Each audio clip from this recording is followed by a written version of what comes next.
ओम शांति, ओम शांति, ओम शांति। अव्यक्त बाप दादा, रिवाइज डेट है 26 मई 1969। संपूर्ण स्नेह की परख। संपूर्ण स्नेह की परख। सभी किस स्थिति में बैठे हो? लगन में बैठे या मगन अवस्था में? किस अवस्था में हो?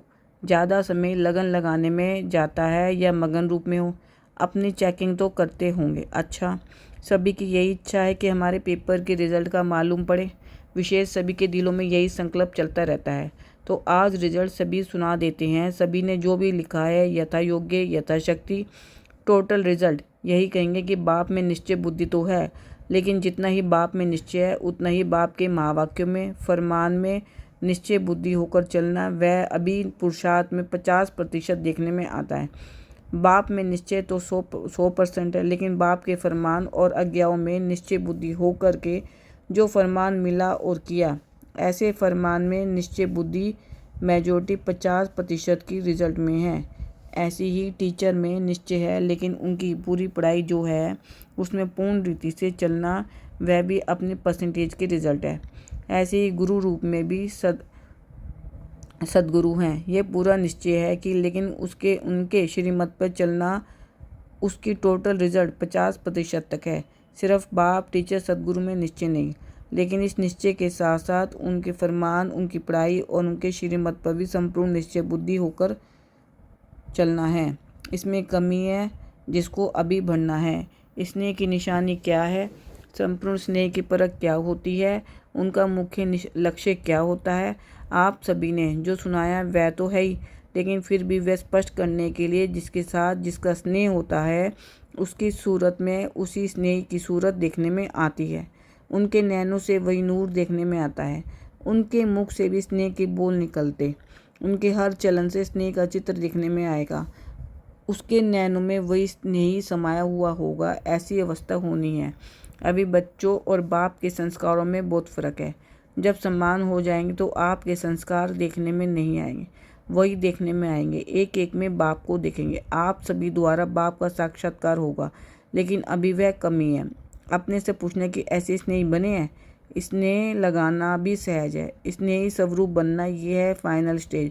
तो पेपर के रिजल्ट सुनाइए। एक तो एक कमी है। दूसरी बात, जो सभी ने लिखा है उसमें सहन शक्ति की जो रिजल्ट है वह बहुत कम है। जितनी सहन शक्ति होगी उतनी सर्विस में सफलता होगी।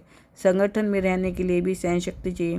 फाइनल पेपर जो विनाश का है उसमें पास होने के लिए भी सहन शक्ति चाहिए।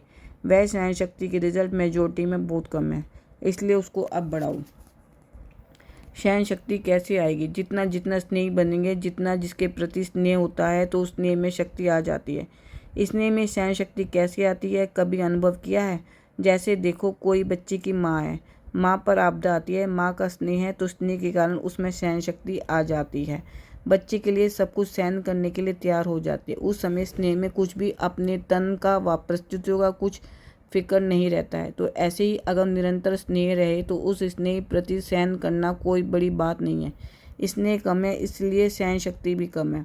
ये है आप सभी के पेपर के रिजल्ट। अब 1 मास के बाद रिजल्ट देखेंगे। वहाँ 3 मास बाद पेपर आता है।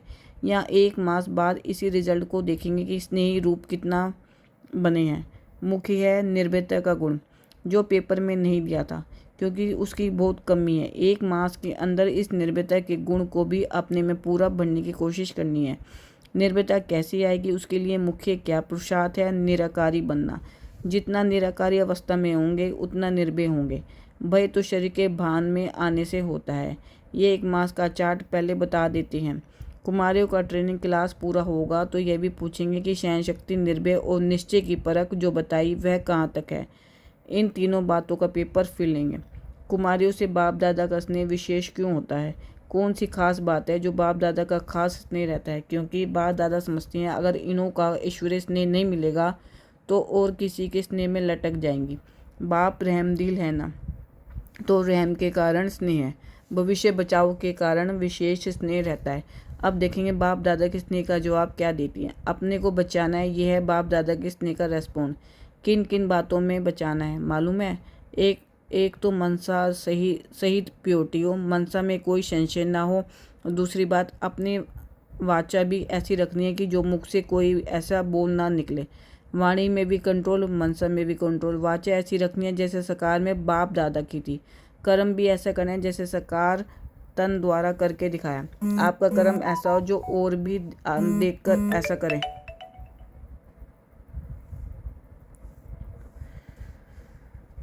ये है कुमारियों के लिए खास। और किससे बचना है? संग दोष से तो बचना ही है। एक और विशेष बात है, अब भौत रूप से, आत्मा के रूप से, शरीर के रूप से आप सभी को बेकाने वाले भौत रूप सामने आएंगे।